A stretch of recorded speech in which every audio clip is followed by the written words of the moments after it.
Hess Franco, for the most part, is known for his low-budget genre films, and even then they aren't held in high regards by most. It's easy to see why with movies like Oasis of the Living Dead, Castle of Fu Manchu, Neurosis, and many others. In some cases, of course, a bad script is at fault, and at other times the budget cannot accommodate the good script. But give Franco a somewhat good script and a decent budget and you get something special. A middle-of-the-road World War II drama, such as Night of the Eagles.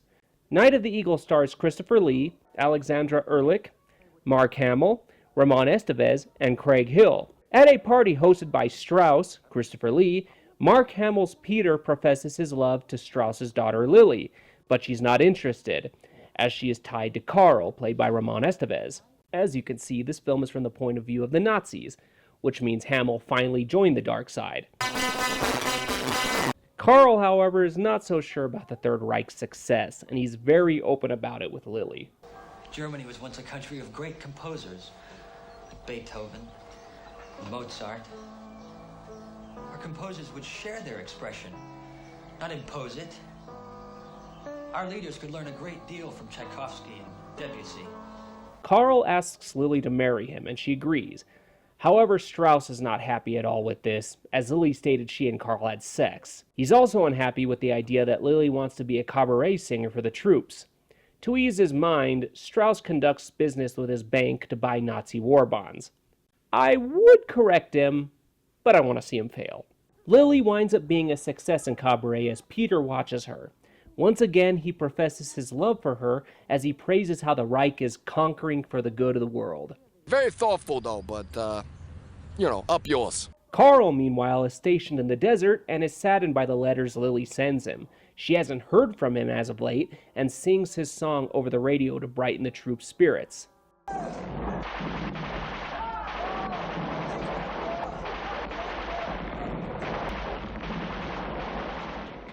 Ooh, right in the happy gland. Back at home, Peter once again professes his love to Lily, and she decides to give in. Probably because she's unsure if Carl is still alive or not. He is. Meanwhile, Strauss is having it bad as he receives a double whammy that his bank is failing, and Lily has enlisted. But Strauss plays it like he doesn't care about her. Lily winds up in the command of Major Anton, played by Craig Hill. As she boards the train, Lily sees her father. I guess he cared a little bit. Rather quickly, Lily's train is attacked by freedom fighters and then again by airplanes. Those bombs foreshadow this film's box office success. Back at home, Strauss drinks his sorrows away when Carl comes back. Strauss tells him about Lily, and of course he's horrified. Out in the woods, Lily, Anton, and another soldier find shelter in an abandoned mansion, and Anton reveals that he's gay. After another ambush, they are rescued. News spreads of how the Reich is failing, putting further strain on Strauss's mood. If that wasn't bad enough for him, his one friend Lena is carted off by the Gestapo for being Jewish. He has no one now.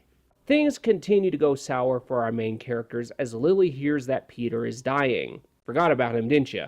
Fulfilling Peter's last request, Lily marries him, and he dies in her arms. I would care about these people, except they're Nazis. Anton is eventually killed by a freedom fighter bomb, and Lily reunites with Carl. It's around this point in the review I would stop talking about the story to avoid spoilers. Not this time. Everything bad happens to the Nazis as the Third Reich crumbles and order is restored by the USA! USA! I do like seeing how everything these racists believe in falls down around them as they try to hold on to it, as it should. Aside from that, the production values are actually really good here. This has the grand scale of most World War II epics, although you can see some of the budget restraints here, such as the use of stock footage from both Oasis of the Living Dead and Zombie Lake. Speaking of those two films, this is a Eurocine production, the company that Hess did a lot of work for. However, numerous production problems behind the scenes led to Franco and Eurocine dissolving their partnership. Due to that, this movie is technically unfinished. You will notice, specifically with the sound, numerous errors, such as camera motors and fog machines being heard in the background.